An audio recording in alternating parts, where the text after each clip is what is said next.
Ladies and gentlemen, I'm sure you're aware of the absurd TV Guide report written by an amateurish, alleged writer by the name of Mary Murphy, who wrote a story saying she had a source from the Clinton campaign, a source on the highest authority, who said, I have it on the highest authority that former President Ronald Reagan voted on November 3rd for Slick Willie Clinton. Well, we have the former president on the line, our newsbreaker line extending clear across the country. We feel fortunate that we were able to reach the former president in Los Angeles.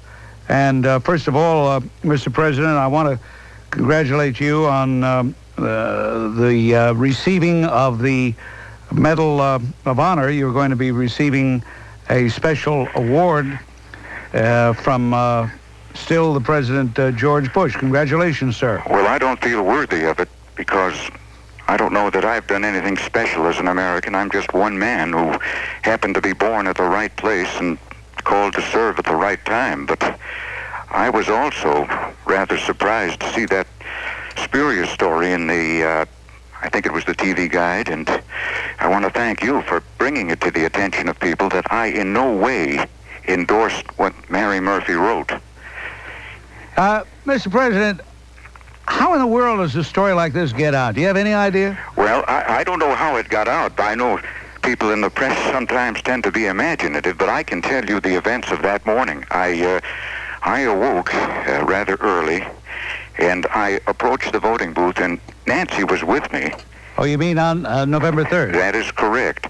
And I remember outside saying that the voting begins in 5 minutes.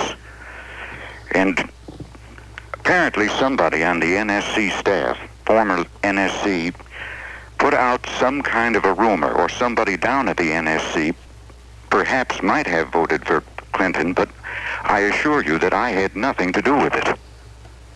Well, now you... There may have been moles down there, but I voted for George Bush.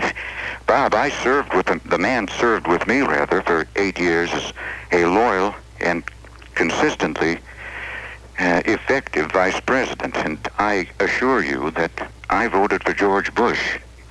Now, you did meet with the president-elect.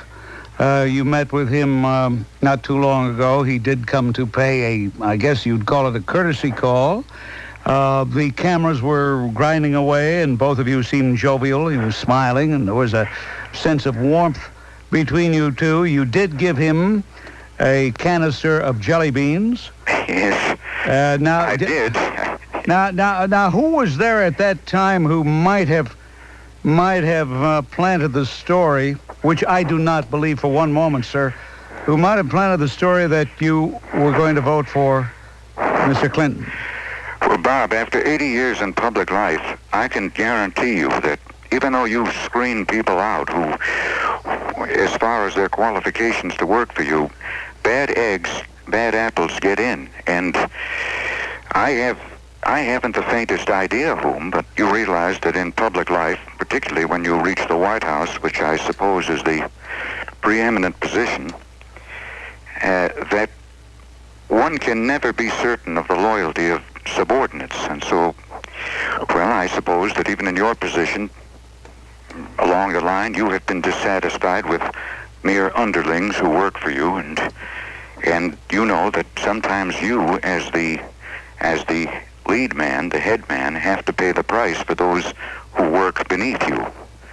And I honestly have no idea, but I can assure you that, and I don't want to hear people calling up later and claiming that I forgot whom I vote for, because I did not forget. I voted for George Bush.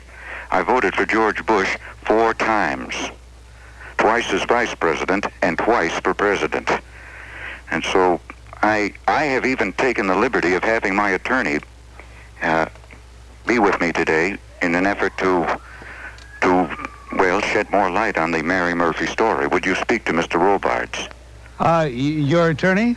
Yes, his name is Wilfred Robards. Well, yeah, I'd be glad to, Mr. President. From the British firm of Robards, and Peat. All right. Mr. Grant? Yes? I understand you have been interviewing my client as to his disposition to vote on your American election day. May I render some assurances to you with regard to the character and inclination of one Mary Murphy? Yes. When Miss Murphy left journalism school and obtained her first job for the TV Guide, she lied then. When Miss Murphy wrote this story about my client, your former president, she was lying. In fact, it is true that she was then, is now, and always will be a chronic and habitual liar.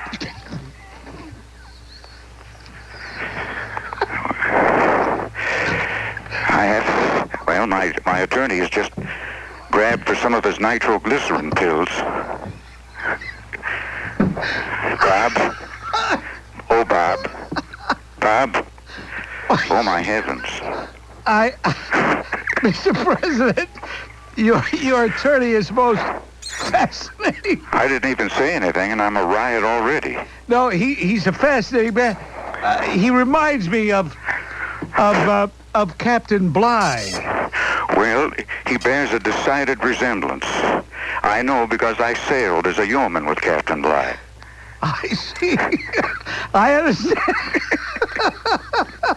I understand, Mr. President, that you have a special detachment of Secret Service, and you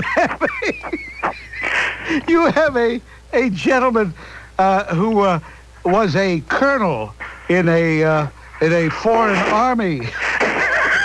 You don't forget anything, do you? Yeah, is Otto there? Yes, Colonel Von Scherbach. May I speak Colonel to... Otto Von Scherbach is with me, and he is the part of the special detachment of Secret Service officials who have been assigned to guard me in my post-presidential years. Would you like to speak to the colonel? Yes, I would, Mr. President. He doesn't ordinarily speak to Americans, but I'll put him on. So, Mr. Grant, apparently you have a desire to speak with me. Yes, I do, Colonel. I want you to be very careful in what you say, because there will be no delousing ceremonies if you exceed your mandate to ask me questions. I don't like to answer them so much as I like to propose them. Yes, of course, Colonel. First of all, Colonel, were you with the former president on the morning of November 3rd, 1992? I was nowhere near the president that day. I must remind you, I was merely a petty functionary. I had no decision-making powers. Why has he retained your services as a special liaison man for the Secret Service? Well, in my background, there are some details about my proficiency in certain interrogations, which he supposed would be very useful in the post-presidential life. Interrogations? That's right. I have an inordinate ability to keep away the lowlifes. I see. Naturally, through my bearing, we Von Scherbachs have always been cavalrymen, exhibiting perfect posture while mounted and walking. And the natural inclination of my body as I walk perfectly erect tends to intimidate people and keep away the refuse of life. Present company accepted. You do enjoy intimidating people then, Colonel? It is not so much that I enjoy it, it is merely that it comes naturally to me, much as interviewing and being on the radio. I'm certain comes natural to you. In fact, someday we may have a very good use for you, Herr Grant. In what capacity do you think you could utilize my services, Colonel?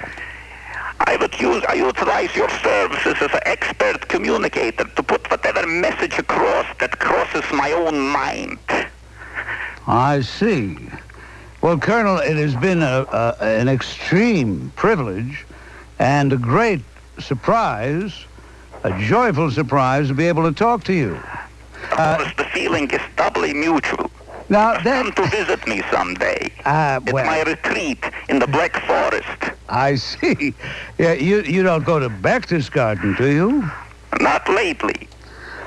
Colonel, the attorney that has been retained by the former president, is he still there? He's in the back, popping nitroglycerin as if they were jelly beans, but I'll summon him for you. Achtung! Schwein! Englische Schwein! Yes, how may I help you, Mr. Grant? My dear Mr. Grant, you must realize that I am an exceptionally busy man. I don't wish to rush you, but I do have functions to perform. Otherwise, I should be happy to answer any and all questions that you ask. Yes, what did you call Miss Murphy? What was that adjective you applied to her? If you require me to repeat it, she was when she got her job at TV Guide. She is now, as she writes spurious fairy tales. And she always will be a chronic and habitual liar. You must pardon me. Well, Bob, you put my staff here through its paces, and I think now that they have been able to parry with you, they'll be able to protect me. So I want to thank you and assure everybody listening, and I know you have a vast listening audience of millions, that I voted proudly and efficiently for George Herbert Walker Bush. I believe you, of course, Mr. President.